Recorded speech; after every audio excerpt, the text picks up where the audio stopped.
ദൈവനാമത്തിന് മഹത്വം ഉണ്ടാകട്ടെ. എൻ്റെ അനുഭവ സാക്ഷ്യം പറയുവാൻ അവസരമൊരുക്കി തന്ന ദൈവത്തിന് ഞാൻ നന്ദി പറയുന്നു. എൻ്റെ പേര് അസന്യ എന്നാണ്. ഞങ്ങൾ പൂർവിക സ്ഥലം എന്ന് പറയുന്നത് നാഗർകോവിലാണ്. എൻ്റെ അമ്മയുടെ സ്ഥലമാണ് ഇവിടെ കുഴിത്തുറ എന്ന് പറയുന്ന ദേശത്ത്. ഞങ്ങൾ ഹിന്ദു ബാക്ക്ഗ്രൗണ്ടായിരുന്നു. ഞങ്ങൾ അപ്പച്ചനെന്ന് പറയുന്നത് ഈ മന്ത്രവാദത്തിൽ ഈ ബാധയ്ക്കൊക്കെ കൊടുക്കുന്നതും അങ്ങനെയുള്ള ഒരു കുടുംബ പശ്ചാത്തലത്തിൽ നിന്ന് ജനിക്കപ്പെട്ടതാണ് ഞാൻ. എൻ്റെ അച്ഛൻ വന്നിട്ട് ഈ CSI ബാക്ക്ഗ്രൗണ്ട്. എൻ്റെ അമ്മയെ കല്യാണം കഴിച്ചതോടുകൂടെയാണ്. പക്ഷേ നമ്മൾ എല്ലാവരും ഈ ഹിന്ദു അമ്പലത്തിലൊക്കെ പോവുകയും അങ്ങനെ എല്ലാ സ്ഥലങ്ങളിലും പോവുകയും അങ്ങനെയൊക്കെ ആയിരുന്നു. അപ്പോൾ എന്താ പറയുക, ഞങ്ങൾ അപ്പച്ചൻ മരിച്ചു പോയതിന് ശേഷമാണ് ഞങ്ങളുടെ കുടുംബത്തിൽ പ്രതികൂലങ്ങളുണ്ടായത്. എങ്ങനെയെന്ന് പറഞ്ഞാൽ എൻ്റെ അമ്മയ്ക്ക് ഈ പൈശാചികമായ പോരാട്ടം ഈ രാത്രി 12 മണിയെന്നൊക്കെ ആകുമ്പം ഭയങ്കരമായിട്ടുള്ള പ്രതിസന്ധി ഉണ്ടാകും. പെട്ടെന്ന് എൻ്റെ അമ്മയുടെ വയറ് വീർക്കും. അങ്ങനെ മാനസികമായിട്ടൊക്കെ ഭയങ്കര ഒരാൾ മാറി അങ്ങനെ പ്രശ്നം ഉണ്ടാകും. ഞങ്ങളെ അമ്മയും അച്ഛനും ഞങ്ങൾ വന്നിട്ട് 4 മക്കളാണ്. അതിലേറ്റവും അവസാനത്തെ മകളാണ് ഞാൻ. എനിക്ക് ഇന്നും 2 ചേച്ചിമാരും ഒരു സഹോദരനും കൂടെ ഉണ്ട്.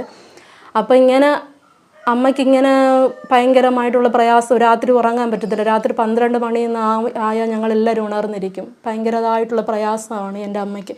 എന്താണ് പ്രശ്നം എന്നുള്ളത് എൻ്റെ അമ്മയ്ക്ക് പറയാനും അറിയത്തില്ല. എന്താണ് നടക്കുന്നത് എന്നുള്ളത് അത് കണ്ടു നിന്ന് അത് എന്താണെന്നുള്ളത് ഒന്നും മനസ്സിലാക്കാൻ പറ്റാത്ത ഒരു പൈശാചികമായുള്ള പെട്ടെന്ന് എൻ്റെ വയറ് വീർക്കുകയും അങ്ങനെയുള്ള ഒരു ഭയങ്കര പ്രയാസത്തിലാണ് എൻ്റെ അമ്മ ഉണ്ടായിരുന്നത്. അപ്പോൾ എൻ്റെ അച്ഛനൊരു വിശ്വാസമുണ്ട്. അച്ഛൻ ഇങ്ങനെ CSI പള്ളിയിലൊക്കെ പോകുന്നുണ്ട്. കുഞ്ഞുമക്കളെ പ്രാർത്ഥന ദൈവം കേൾക്കും എന്ന് പറഞ്ഞിട്ട് എന്നെ രാത്രി അച്ഛൻ എഴുന്നേൽപ്പിച്ചിട്ട് ഒരു ഗ്ലാസ് വെള്ളം എടുത്ത് തന്നിട്ട് മക്കൾ അമ്മയ്ക്ക് വേണ്ടിയിട്ട് പ്രാർത്ഥിക്കാൻ പറയും. അങ്ങനെ ഞാൻ ആ വെള്ളം പ്രാർത്ഥിച്ച് കൊടുക്കും. അപ്പോൾ അച്ഛനൊരു വിശ്വാസമാണ് പ്രാർത്ഥിക്കാൻ അത് മാറും എന്നുള്ളത് പോലെ. അങ്ങനെ പ്രാർത്ഥിച്ച് കൊടുത്ത് കുറച്ച് നേരം ആകുമ്പോൾ അമ്മ കുറച്ച് ശാന്തതയാവും. അങ്ങനെ അപ്പോൾ എന്നും ഇങ്ങനെ ഒരിതാവുമ്പം അച്ഛൻ പറഞ്ഞു, ഇവിടെ നമുക്ക് ഏതെങ്കിലും അടുത്തൊരു ചർച്ചിൽ നമുക്ക് പോകുമ്പോൾ അത് യേശു തന്നെ നമ്മളെ സൗഖ്യമാക്കും എന്ന് പറഞ്ഞു. അങ്ങനെയാണ് ഞങ്ങൾ ആദ്യമായിട്ട് പോയത്. CSIയിലാണ്. CSIയിൽ പോയി അമ്മ അവിടെ തന്നെ സ്നാനപ്പെട്ടു. കുറേശ്ശെയൊക്കെ അതിൻ്റെ ഈ ഞങ്ങളുടെ കുടുംബത്തിലുള്ള പ്രശ്നത്തിനൊക്കെ ഒരു മാറ്റം ദൈവം തന്നു. അപ്പോൾ ഞങ്ങൾ അറിയുന്നില്ല. മക്കളെല്ലാവരും നാനാവിധത്തിൽ എല്ലാ പള്ളികളിലും അമ്പലങ്ങളിലും എല്ലാം ഞങ്ങൾ പോയിക്കൊണ്ടിരിക്കുമായിരുന്നു. അങ്ങനെ ഇരുന്ന സമയത്ത് തന്നെ എൻ്റെ അമ്മ നല്ലതായിട്ട് ദൈവത്തിൽ ഉറച്ചു. അവിടെ നിന്ന് എൻ്റെ അമ്മ ഒരു ആത്മീയ ചർച്ചിൽ കടന്നു പോവുകയും അവിടെ നിന്ന് അവൾ പ്രാർത്ഥിച്ച് ഞങ്ങളുടെ കുടുംബത്തിലുള്ള ഒരവസ്ഥയ്ക്കൊക്കെ ഒരു മാറ്റം ഉണ്ടായി. പക്ഷേ മക്കളാരും ദൈവഭാഗത്ത് വന്നില്ല. അമ്മ രക്ഷിക്കപ്പെട്ടു, സ്നാനപ്പെട്ടു. അങ്ങനെ ഇരിക്കവേ തന്നെ പെട്ടെന്ന് തന്നെ എൻ്റെ അച്ഛൻ അറ്റാക്കിൽ മരിച്ച് പിന്നെ ഞങ്ങളുടെ കുടുംബം 4 വീതിക്കായി. പിന്നെയാണ് എൻ്റെ അമ്മയ്ക്ക് ക്യാൻസർ എന്ന് അറിയുന്നത്. എങ്കിലും എൻ്റെ അമ്മ കർത്താവിനെ മുറുകെ പിടിച്ചിരുന്നു. ഒരുപാട് പ്രയാസങ്ങളൊക്കെ വന്നിട്ടും എൻ്റെ അമ്മയുടെ അച്ഛൻ്റെയൊക്കെ അമ്മയുടെ ബാക്ക്ഗ്രൗണ്ട് എല്ലാവരും ഹിന്ദു ആയതുകൊണ്ട് അവർ പറഞ്ഞു, നീ ഇങ്ങനെ മുക്കാടിട്ട് നിനക്ക് എന്ത് കിട്ടി, നീ ഇങ്ങനെ ഒരു രോഗിയായി, നിൻ്റെ ഭർത്താവ് മരിച്ചു എന്നൊക്കെ പറഞ്ഞ് ഒരുപാട് നിന്നയൊക്കെ വന്നുവെങ്കിലും എൻ്റെ അമ്മ കർത്താവിനെ തള്ളി പറയാതെ കർത്താവിന് വേണ്ടി നിന്നു. പക്ഷേ ഞാൻ അപ്പോൾ വെറും ഒരു 12 വയസ്സേ ഉണ്ടായിരുന്നുള്ളൂ. അപ്പോൾ എൻ്റെ ഭാവി ഇതാകാത്തത് കൊണ്ട് എൻ്റെ അമ്മ ഭയങ്കര പ്രയാസമായിരുന്നു. എന്നെ ഒരു ഇതിലാക്കുന്നത് വരെ ദൈവം എൻ്റെ ജീവനെ തരണമെന്ന് പറഞ്ഞ് പ്രാർത്ഥിച്ചു. 15 വർഷമെങ്കിലും കിട്ടണമെന്ന് പറഞ്ഞ് പ്രാർത്ഥിച്ചു. പക്ഷേ എൻ്റെ അമ്മയ്ക്ക് ഒട്ടും കഴിഞ്ഞില്ല. എങ്കിലും ഹോസ്പിറ്റലിൽ പറഞ്ഞു വിട്ടത് 1 വർഷം വരെ എൻ്റെ അമ്മ ഇരിക്കുമെന്നാണ്. പക്ഷേ നോക്കിയപ്പം എൻ്റെ അമ്മ ഒരു 3 വർഷം വരെ ഉണ്ടായിരുന്നു. ഞാൻ SSLC പാസ്സാകുന്നത് വരെ എൻ്റെ അമ്മ ഉണ്ടായിരുന്നു. എൻ്റെ റിസൾട്ട് വന്ന പിറ്റേന്നായിരുന്നു എൻ്റെ അമ്മ മരിച്ചത്. അങ്ങനെ കുഞ്ഞുനാളിലെ അമ്മയും അച്ഛനും മരിച്ചു. പക്ഷേ എനിക്കാണെങ്കിൽ അമ്മ മരിക്കുമ്പോൾ എൻ്റെ അടുത്ത് പറഞ്ഞു, മക്കളെ ഏതെങ്കിലും ഒരു ചർച്ചിൽ പോകണം, ദൈവത്തെ ആരാധിക്കണം, ദൈവം മാത്രമേ ഉള്ളൂ നിനക്ക് എന്ന് പറഞ്ഞു. അപ്പം അങ്ങനെ പറയാൻ കാര്യം എന്തെന്ന് പറഞ്ഞാൽ ഞാൻ എപ്പോഴും എൻ്റെ അമ്മയുടെ അടുത്ത് പറയുമായിരുന്നു, അമ്മ മരിക്കണമെങ്കിൽ എന്നെയും കൂടെ കൊണ്ടുപോകണം, എന്നെ ആരും നോക്കത്തില്ല എന്ന് പറഞ്ഞു. അത് എന്തുകൊണ്ട് ഞാൻ അങ്ങനെ പറഞ്ഞെന്ന് പറഞ്ഞാൽ എനിക്കൊരു 7 വയസ്സ് മുതലേ സ്കിന്നിന് ഒരു അലർജി ഉണ്ടായിരുന്നു. തലയിൽ നിന്ന് കാല് വരെ പൊട്ടി ഒലിച്ച് ഭയങ്കര സ്മെല്ല്.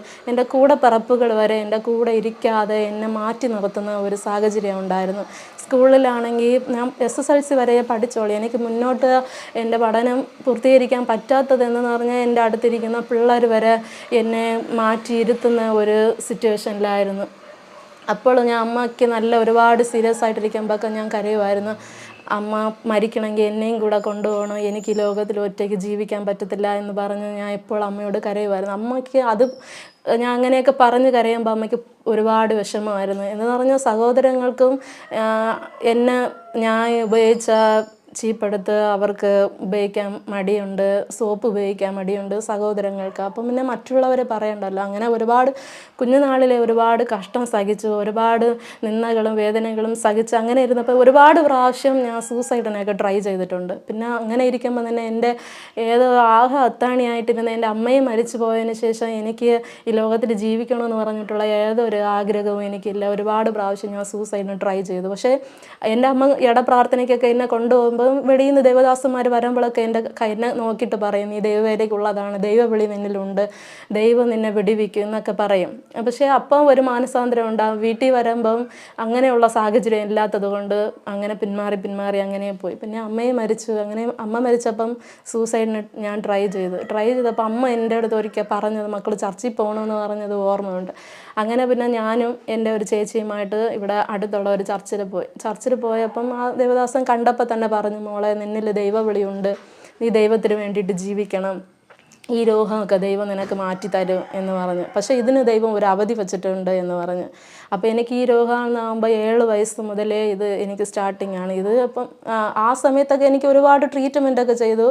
അപ്പോൾ അവർ പറയണത് ഇത് വന്നിട്ട് വിഷത്തിൻ്റേതാണ്, ചിലന്തി കടിച്ചതിൻ്റേതാണെന്നും പറഞ്ഞിട്ട് ഒരുപാട് വിഷത്തിനുള്ള മരുന്നൊക്കെ അവർ തന്നു. പക്ഷേ ഒന്നിലും എനിക്ക് ഒരു ഭേദവും ആയില്ല, ഒന്നിലും ഒരു സൗഖ്യവും എനിക്ക് കിട്ടിയിട്ടില്ല. പക്ഷേ പിന്നെ ഓരോരുത്തരും ഓരോ രീതിക്കാണ് പറയണത്. പിന്നെ പറയുന്നത് മന്ത്രവാദമാണ്, നിങ്ങൾ ഹിന്ദുവിൽ ഇരുന്നിട്ട് ക്രിസ്ത്യനിലായപ്പം ആയതുകൊണ്ടുള്ള ഒരിതാണ്, അപ്പോൾ നിങ്ങൾ അതിനായിട്ടുള്ള കാര്യങ്ങൾ നിങ്ങൾ എന്തെങ്കിലും ചെയ്യണമെന്ന് പറഞ്ഞു. അപ്പോൾ എൻ്റെ അമ്മ വിശ്വാസത്തിലായിട്ടും ഞാൻ ഒരു കുഞ്ഞായതുകൊണ്ട് എന്ത് ചെയ്യണമെന്ന് അറിയത്തില്ല. അപ്പം ശരി, നിങ്ങളെ ഇഷ്ടത്തിന് തന്നെ ചെയ്യുമെന്ന് പറഞ്ഞ് ബന്ധുക്കളുടെ അടുത്ത് പറഞ്ഞപ്പം അവരെന്തെന്ന് പറഞ്ഞാൽ ഈ വീട്ടിലെ ആഴിയൊക്കെ കൂട്ടി ഇങ്ങനെ ഈ മന്ത്രവാദങ്ങളൊക്കെ ചെയ്ത് ഇത് മാറാൻ വേണ്ടിയിട്ടുള്ള ഒരുപാട് കാര്യങ്ങളൊക്കെ ചെയ്തു. പക്ഷേ എനിക്ക് ഒന്നിലും ഒരു മാറ്റം ഉണ്ടായില്ല. പിന്നെ ഞാൻ ഈ ചർച്ചിൽ പോയിട്ട് ഞാൻ ഈ SSLC എഴുതി ആ സമയത്തായിരുന്നു ഞാൻ ഇങ്ങനെ ചർച്ചിൽ പോയത്. അപ്പം ചർച്ചിൽ പോയിട്ട് അപ്പോൾ ദൈവദാസൻ ചോദിച്ചു, ദൈവവേല ചെയ്യാൻ നിനക്ക് താല്പര്യമുണ്ടോ, ദൈവം നിന്നെക്കുറിച്ച് അതാണ് ആഗ്രഹിക്കുന്നത് എന്ന് പറഞ്ഞു. അപ്പം നീ ഈ രോഗം മാറാൻ വേണ്ടിയിട്ട് ദൈവവേല ചെയ്യരുത്, നീ ദൈവത്തിൽ വരുമ്പം ഇതെല്ലാം ദൈവം നിനക്ക് മാറ്റി തരും എന്ന് പറഞ്ഞു. അങ്ങനെ ഇരുന്നപ്പോൾ എനിക്ക് കുറേശ്ശെ എൻ്റെ രോഗത്തിനൊരു മാറ്റമുണ്ടായി. അങ്ങനെ ഇരുന്നപ്പോൾ തന്നെ ഇത് എനിക്ക് കംപ്ലീറ്റ് ആയിട്ട് മാറുന്നില്ല. ഓരോ സീസണാകുമ്പോൾ വരും പോകും അങ്ങനെയുള്ള ഇതിൻ്റെ അവസ്ഥ എന്ന് പറഞ്ഞാൽ ഭയങ്കര സ്മെല്ലാണ്. എൻ്റെ ശരീരം മൊത്തം ഭയങ്കര സ്മെല്ല്. 3 നേരം കുളിച്ചാലും ആ സ്മെല്ല് മാറത്തില്ല. പിന്നെ ഈ കുളിക്കാൻ നേരത്ത് വെള്ളമൊക്കെ ഒഴിച്ച് കഴിയുമ്പോൾ ഭയങ്കര നീറ്റലും, ഞാൻ അവിടെ നിന്ന് കരയും, എന്ത് ചെയ്യണമെന്നറിയാതെ കരയും. പിന്നെ കുളിച്ചിട്ടൊന്ന് ഡ്രസ്സിട്ട് കഴിഞ്ഞാൽ ഡ്രസ്സിലെല്ലാം ആ മാംസം ഒട്ടിപ്പിടിച്ച് പിന്നെ ആ മാംസത്തോടു കൂടെയാണ് ആ ഡ്രസ്സ് ഊരിയെടുക്കുന്നത്. അങ്ങനെയുള്ള അവസ്ഥ. ചൊറിച്ചലാണെങ്കിൽ അതും ഒരു ചൊറിച്ചൽ, വേദനയാണെങ്കിൽ അത് ഒന്നും സഹിക്കാൻ പറ്റത്തില്ല. ഹോസ്പിറ്റലിലൊക്കെ പോയി അവർ കുറച്ച് ഇതിനുള്ള മരുന്ന് തരും, പക്ഷേ എനിക്കത് ഒന്നും ശരീരത്തിൽ ഏൽക്കാതെ അങ്ങനെയായി.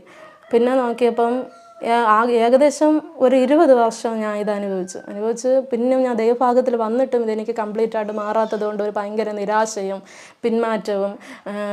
മാറുന്നില്ലല്ലോ, ബൈബിളിലൊക്കെ എടുത്ത് വച്ചിട്ട് ഞാൻ വായിക്കും കുഷ്ഠരോഗികളെ ദൈവം സൗഖ്യമാക്കിയത്. പക്ഷേ എൻ്റെ ജീവിതത്തിൽ അത് മാറാത്തത് കൊണ്ട് ഒരു ഭയങ്കര നിരാശയും പിന്മാറ്റത്തിലൊക്കെ ഞാൻ കടന്നുപോയി. എങ്കിലും ദൈവം ആദ്യം എന്നെ കണ്ടപ്പോഴേ ദൈവം പറഞ്ഞു, ഇതിനൊരു അവധി വച്ചിട്ടുണ്ട്, ദൈവം ഒരു സമയം ഇതിന് വേണ്ടിയിട്ട് വച്ചിട്ടുണ്ട് എന്ന് പറഞ്ഞു. പക്ഷേ ആ സമയത്തിന് വേണ്ടിയിട്ട് എനിക്ക് കാത്തിരിക്കാൻ എന്നെ കൊണ്ട് പറ്റിയില്ല. എൻ്റെ ഏജ് വളരും തോറും എനിക്കൊരു ഭയങ്കര പ്രയാസം ഉണ്ടായിരുന്നു. അങ്ങനെ ഇരുന്നപ്പോൾ തന്നെ പിന്നെ ഞാൻ ഹോസ്പിറ്റൽ മരുന്നുകളെ വീണ്ടും ആശ്രയിച്ചു. അത് ആ സമയമാകുമ്പം എനിക്ക് കുറച്ച് ക്യൂറാവും, പിന്നും അത് വരും. അങ്ങനെ ഭയങ്കര പ്രയാസത്തിലായിരുന്നു. അപ്പോൾ എനിക്ക് ഈ ഇംഗ്ലീഷ് മരുന്ന് അധികമായിട്ട് ഞാൻ കഴിച്ച് എൻ്റെ ശരീരം എന്നെ ആളെ അറിയാൻ പറ്റാത്ത രീതിക്ക്, പിന്നെ പറയാൻ പോയാൽ ഞാൻ പിന്മാറ്റത്തിലും കൂടെയാണ്. അപ്പോൾ എന്നെ പറയാനും പറ്റാത്ത രീതിക്ക് മുഖം എല്ലാം വീർത്ത്, ശരീരം എല്ലാം വീർത്ത് പൊട്ടി ഒലിച്ച് എൻ്റെ കാലൊക്കെ ഇങ്ങനെ വീർത്ത് പൊട്ടും. ഇപ്പം നോക്കുമ്പോൾ സ്റ്റിച്ച് ഇടേണ്ട രീതിക്കാണ് പൊട്ടണത്. അങ്ങനെയുള്ള രീതിക്ക് ഉണ്ടായിരുന്നു. സ്മെല്ലെന്ന് പറഞ്ഞാൽ സഹിക്കാൻ പറ്റാതെ. അപ്പം എൻ്റെ ചേച്ചിമാർക്ക് എല്ലാവർക്കും കല്യാണമായി, ഞാൻ മാത്രമാണ് ഈ വീട്ടിൽ ഇരുന്നത്. അപ്പോൾ ഒരു ദിവസം എൻ്റെ ചേച്ചി എന്നെ കാണാൻ വന്നിട്ട് അവൾക്ക് വീട്ടിൻ്റെ അകത്ത് കയറാൻ പറ്റത്തില്ല, ഭയങ്കര സ്മെല്ല്. ഞാൻ അവളെ അടുത്ത് വിളിച്ചപ്പം അവൾ ഇങ്ങനെ പറഞ്ഞു, ഒരു വിഷമം കൊണ്ടാണ് അവൾ വന്നത്. അപ്പോൾ എൻ്റെ ആ അവസ്ഥ കണ്ടിട്ട് അവൾ പൊട്ടിക്കരഞ്ഞു ഇവിടെ നടയിൽ നിന്നിട്ട്. ദൈവമേ, എൻ്റെ അനിയത്തി എത്ര വർഷമായിട്ട് ഇങ്ങനെ അവൾ പാടുപെടണ്, ദൈവമേ അവളെ ജീവനെങ്കിലും എടുക്കണമേ എന്ന് പറഞ്ഞുകൊണ്ട് അവൾ ഇരുന്ന് പൊട്ടിക്കരഞ്ഞു. അവൾ കരഞ്ഞപ്പം എനിക്കും ഭയങ്കര വിഷമമായി. എന്ന് പറഞ്ഞാൽ അമ്മയും അച്ഛനും മരിച്ച ശേഷം ഞാനും എൻ്റെ ചേച്ചിയുമാണ് വളർന്നതൊക്കെ. അപ്പോൾ അവളെ ഒരു സപ്പോർട്ട് എനിക്ക് കൂടുതലും ഉണ്ടായിരുന്നുള്ളൂ. അപ്പോൾ അവളും കെട്ടിപ്പോയപ്പോൾ എനിക്ക് അതിൻ്റേതായും വിഷമങ്ങളുണ്ട്. ഞാൻ ഒറ്റപ്പെട്ട ഒരു സാഹചര്യത്തിലായിരുന്നു. അപ്പോൾ ഒരുപാട് പ്രാവശ്യം ഞാൻ മരിക്കാൻ വേണ്ടിയിട്ട് ട്രൈ ചെയ്തു. മറ്റേ ഹോസ്പിറ്റലിലൊക്കെ എഴുതി തരുന്ന എഫക്റ്റ് കൂടിയ ഗുളികകളൊക്കെ വാരി കഴിക്കും. അപ്പം ചിന്തിക്കും ഇപ്പം എൻ്റെ ജീവൻ പോകുമെന്ന്. പക്ഷേ നോക്കിയപ്പോൾ ഉറങ്ങി എഴുന്നേറ്റതുപോലെ ഞാൻ എഴുന്നേക്കും. പക്ഷേ ഞാൻ ഫാനിലൊക്കെ കുരുക്കിടുമ്പോൾ അത് പൊട്ടി വീഴും. അങ്ങനെ ഞാൻ എപ്പോഴും ചോദിക്കും, മരണത്തിന് എന്നെ വേണ്ടേ? ആർക്കും എന്നെ വേണ്ട. എപ്പോഴും ദൈവത്തോട് ഞാൻ ചോദിക്കുന്ന ഒരു കാര്യമേ ഉള്ളൂ, ദൈവമേ ഈ ലോകത്തിൽ എനിക്ക് ആരുമില്ല, എനിക്ക് അമ്മയും അച്ഛനും ഇല്ല, സഹോദരങ്ങൾ ആരുമില്ല, എനിക്ക് ജോലി ചെയ്ത് പോലും തിന്നാൻ പറ്റാത്ത ഒരവസ്ഥയിലാണ് ഞാൻ ഇരിക്കുന്നത്, ദൈവത്തിനും എന്നെ വേണ്ടേ എന്നൊക്കെ പറഞ്ഞ് ഒരുപാട് പൊട്ടിക്കരയാറുണ്ട്.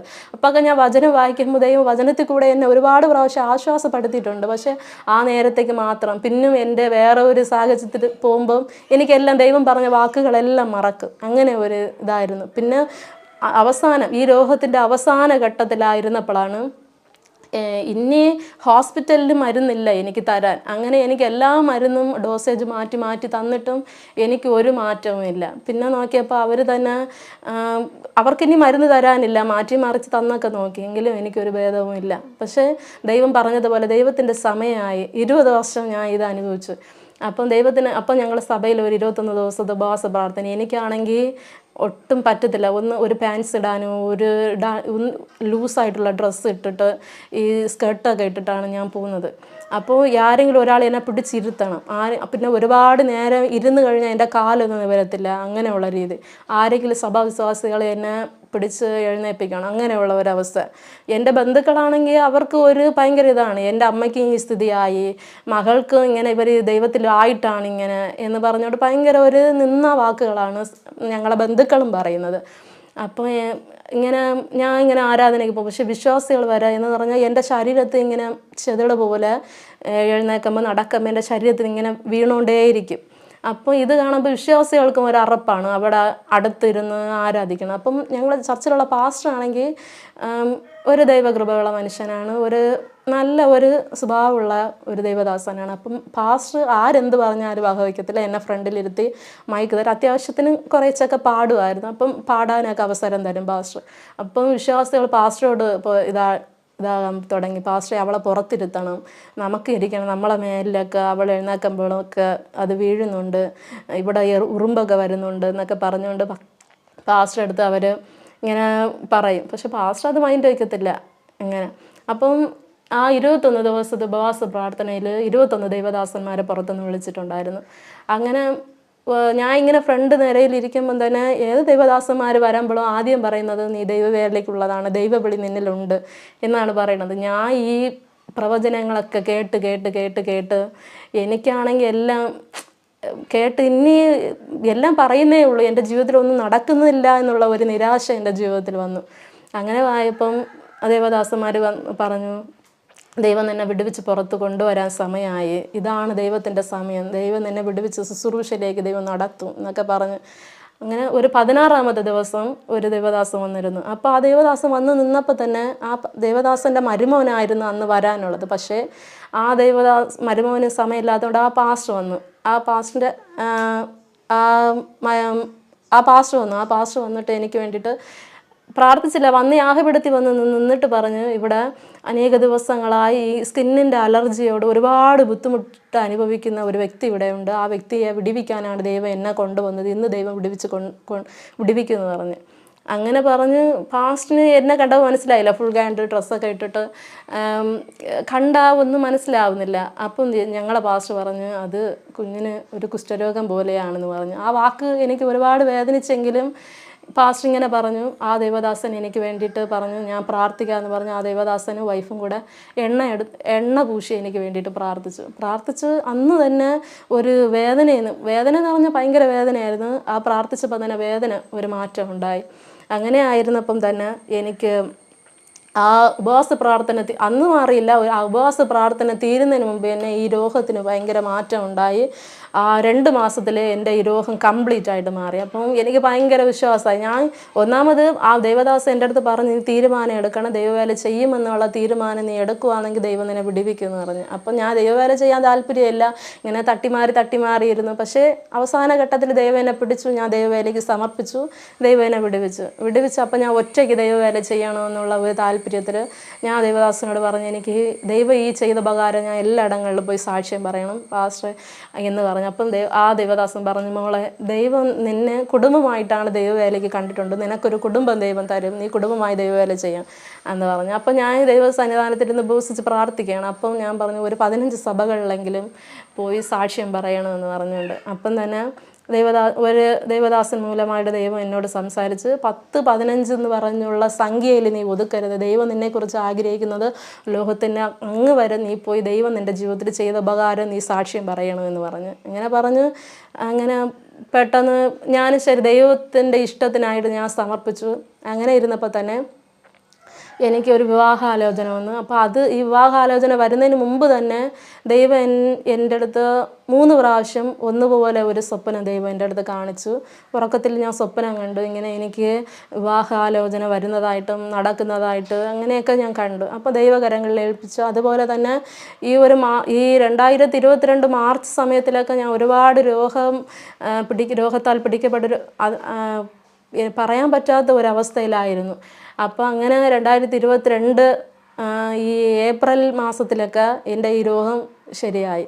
പിന്നെ ഞാൻ ഇങ്ങനെ പ്രാർത്ഥിച്ചുകൊണ്ടിരുന്നു സാക്ഷ്യം പറയാൻ പോകാൻ വേണ്ടിയിട്ട്. പിന്നെ ദൈവം പറഞ്ഞ ആലോചന പ്രകാരം 2022 ജൂലൈ മാസത്തിലാണ് ദൈവം എന്നോട് പറഞ്ഞതുപോലെ ദർശന മുഖാന്തരം ഒരു ദൈവദാസനെ ദൈവം കൊണ്ടുവരികയും ദൈവവേല ചെയ്യുന്ന ഒരു ദൈവദാസനെ കൊണ്ടുവരികയും പിന്നും ദൈവത്തോട് ഞാൻ ചോദിച്ചു, ദൈവമേ ദൈവ ഇഷ്ടം മാത്രം എൻ്റെ ജീവിതത്തിൽ നടക്കണം. ഞാൻ ചോദിച്ചതുപോലെ തന്നെ ദൈവം ഈ ദൈവദാസൻ്റെ ഈ എല്ലാ ഡീറ്റെയിലും ദൈവം എനിക്ക് കാണിച്ചു. അതുപോലെ തന്നെ ഞങ്ങളെ ചർച്ച് മുഖാന്തരം ഇപ്പം അമ്മയച്ഛനെ ഇല്ലയെന്ന് പറഞ്ഞ് കലശനൊക്കെ എടുത്തിട്ടാണ് ദൈവം തന്നെ എൻ്റെ വിവാഹം നടത്തിയത്.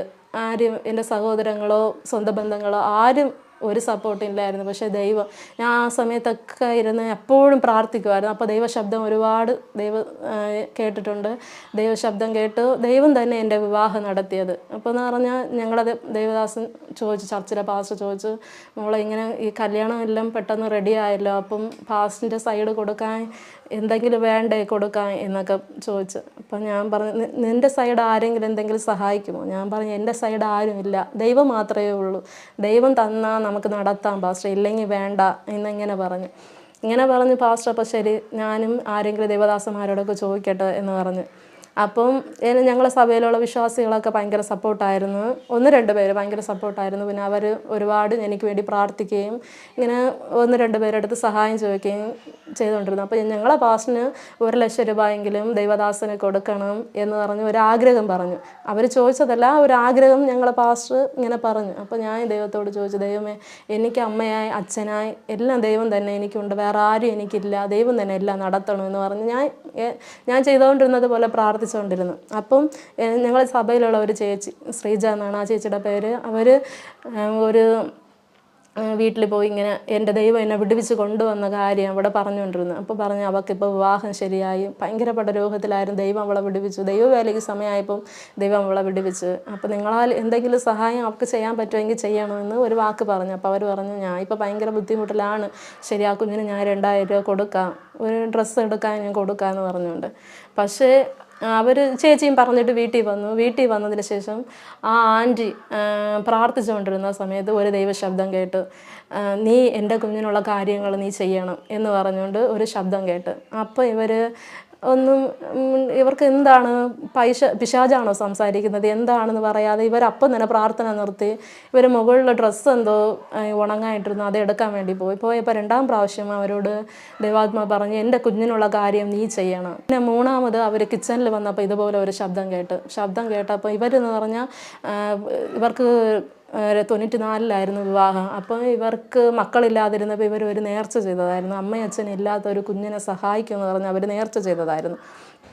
അങ്ങനെ ഇവർ നേർച്ച ചെയ്തിട്ട് അപ്പം ഇവർ വന്നിട്ട് ആ സമയത്ത് അങ്ങനെ ആരും വരാത്തതുകൊണ്ട് മോഹൻസി ലാസറസ് അവിടെ കൊണ്ടുപോയി ഇവർ 1,00,000 രൂപ ഇവർ നേർച്ച ചെയ്ത് 1,00,000 രൂപ അവിടെ കൊണ്ടുപോയി കൊടുത്തു. അപ്പോൾ പിന്നെയാണ് ദൈവം പറയുന്നത്, നീ ഈ കുഞ്ഞിന് കൊടുക്കണമെന്ന് പറഞ്ഞുകൊണ്ട്, ശരി ഞാൻ കൊടുത്തല്ലോ, എങ്കിലും ദൈവം പറഞ്ഞതുകൊണ്ട് അങ്ങനെ ഞങ്ങൾ ആഗ്രഹിച്ചതുപോലെ അവർ തന്നെ വിവാഹ ചെലവ് നടത്താനുള്ള കാശ് ഞങ്ങളുടെ ദൈവദാസൻ്റെ കയ്യിൽ അവർ ഏൽപ്പിക്കുകയും പിന്നെ എനിക്ക് കിട്ടിയ എല്ലാ തിങ്സും ദൈവമക്കൾ മുഖാന്തരമാണ്. എൻ്റെ വിവാഹം നല്ല മനോഹരമായിട്ട് യൂട്യൂബ് ലൈവിൽ വരേണ്ട രീതിക്ക് നല്ലതായിട്ട് എല്ലാവരും കണ്ട് ആശ്ചര്യപ്പെടത്തക്കവണ്ണമായി അത്ഭുതമായിട്ട് ദൈവം ചെയ്തു. പിന്നെ ദൈവം പറഞ്ഞതുപോലെ വിവാഹം കഴിഞ്ഞ് ഒരാഴ്ചയിൽ തന്നെ ദൈവം ഞങ്ങൾക്ക് സഭ തന്നു. സഭാ ചാർജ് ഏറ്റെടുത്തു. ഒരുപാട് അത്ഭുതങ്ങൾ ദൈവം ഞങ്ങളുടെ ജീവിതത്തിൽ വാഗ്ദത്തം ചെയ്ത ദൈവം വിശ്വസ്തന്. അപ്പം ഒരുപാട് പേർക്ക് ദൈവം അത്ഭുതം ചെയ്തു. അപ്പം പിന്നെ വിവാഹം കഴിഞ്ഞിട്ട് 2 വർഷം ആയപ്പോഴാണ് പിന്നെയും തുടങ്ങി മക്കളില്ല. ഒരുപാട് പേർക്ക് പ്രാർത്ഥിക്കുന്നുണ്ട്, മക്കളെ കൊടുക്കുന്നുണ്ട്. അപ്പം ദൈവദാസൻ പ്രാർത്ഥിച്ചാണോ കിട്ടിയത്, അങ്ങനെ ഒരുപാട് നിന്ദകൾ കേൾക്കുവാനിടയായി. അപ്പം പിന്നെയും ദൈവസന്നിധാനത്തിൽ കരഞ്ഞു, കർത്താവേ ദൈവഹിതമാണെങ്കിൽ എനിക്ക് ഒരു കുഞ്ഞിനെ ദൈവം തരണം എന്ന് പറഞ്ഞാൽ ഞാൻ ഒരുപാട് സോറിയാസിൻ്റെ ഗുളികയൊക്കെ കഴിച്ചിട്ട് എൻ്റെ യൂട്രസൊക്കെ നോർമൽ അല്ലെന്ന് എനിക്കറിയാം. വയസ്സ് മുതലേ ഞാൻ കഴിച്ചു തുടങ്ങി. അപ്പം ഞങ്ങളുടെ ബന്ധുക്കൾ, നിങ്ങളൊന്ന് ഹോസ്പിറ്റലിൽ പോയി ഒന്ന് ചെക്ക് ചെയ്യുക, നിങ്ങൾക്ക് മക്കളെ ദൈവം തരും, നിങ്ങൾ പോയി ഒന്ന് നോക്കി ദൈവവിശ്വാസമൊക്കെ ഇരിക്കട്ടെ ഇങ്ങനെ പറഞ്ഞപ്പം ഞാൻ ചേട്ടനും കൂടെ ഹോസ്പിറ്റലിൽ പോയി ചെക്ക് ചെയ്തപ്പോൾ തന്നെ അവർ പറഞ്ഞു, കുഞ്ഞുങ്ങളെ കിട്ടാനുള്ള സാധ്യതയില്ല, നമുക്ക് നോക്കാം എന്ന് പറഞ്ഞു. എനിക്കാണെങ്കിൽ എഗ്ഗിൻ്റെ ക്വാളിറ്റി കുറവായിരുന്നു, ചേട്ടനാണെങ്കിൽ അതിൻ്റെ പ്രശ്നമുണ്ട്. അപ്പം ഒരുപാട് ഇതായി. പിന്നെ അവരിങ്ങനെ ആഴ്ചയിൽ 3 ദിവസം 4 ദിവസം തന്നെ ഹോസ്പിറ്റലിൽ വരാൻ പറഞ്ഞു. അപ്പം ദേവദാസൻ എന്ന് പറഞ്ഞാൽ നല്ല വിശ്വാസത്തിൽ നിൽക്കുന്ന ഒരു ദൈവപുരുഷനാണ്. അപ്പോൾ പറഞ്ഞ് നമ്മളെന്തിന് ഹോസ്പിറ്റലിൽ പോകണം, എത്രയോ പേർക്ക് ദൈവം മക്കളെ കൊടുക്കുന്നു, നമുക്കും ദൈവം മക്കളെ തരും എന്ന് പറഞ്ഞ് എന്നെ ആശ്വാസപ്പെടുത്തി. ഞങ്ങൾ ഹോസ്പിറ്റലിൽ ആ റിസൾട്ടിന് നോക്കിയതോടെ ഓക്കെ. പിന്നെ നമ്മൾ ഹോസ്പിറ്റലിൽ പോയിട്ടില്ല, പിന്നെ പ്രാർത്ഥിക്കാൻ തുടങ്ങി. പിന്നെ ചർച്ചിൽ ഇങ്ങനെ ആരാധിച്ചുകൊണ്ടിരുന്നപ്പോൾ ഭയങ്കര ഒരു വിഷമമാണ്, ദൈവമേ എൻ്റെ ജീവിതത്തിൽ ദൈവം ഒരു തലമുറ ദൈവം തരണമെന്ന് പറഞ്ഞത്. അപ്പോഴാണ് ദൈവശബ്ദം ഞാൻ കേട്ടത്,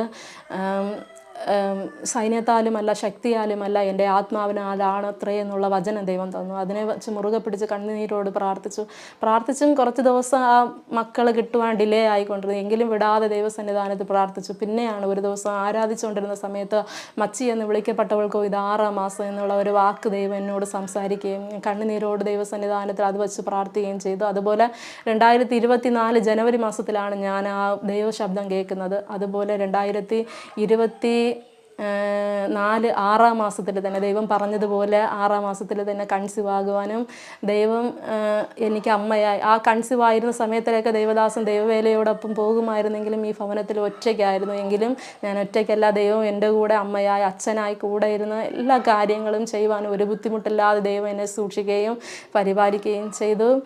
ദൈവവേലയിൽ ഞങ്ങളായിരിക്കുന്നു. ഞങ്ങൾക്ക് ഒരു അനുഗ്രഹിക്കപ്പെട്ട കുഞ്ഞിനെ ദൈവം തന്നു, ഹന്ന എന്നാണ് മകൾ. ഞങ്ങൾക്ക് ദൈവം ദാനമായി തന്നു. നമ്മൾ ദൈവവേലയ്ക്ക് അവളെ സമർപ്പിച്ചു. ഞങ്ങൾ കുടുംബമായി ദൈവവേല ചെയ്യുന്നു.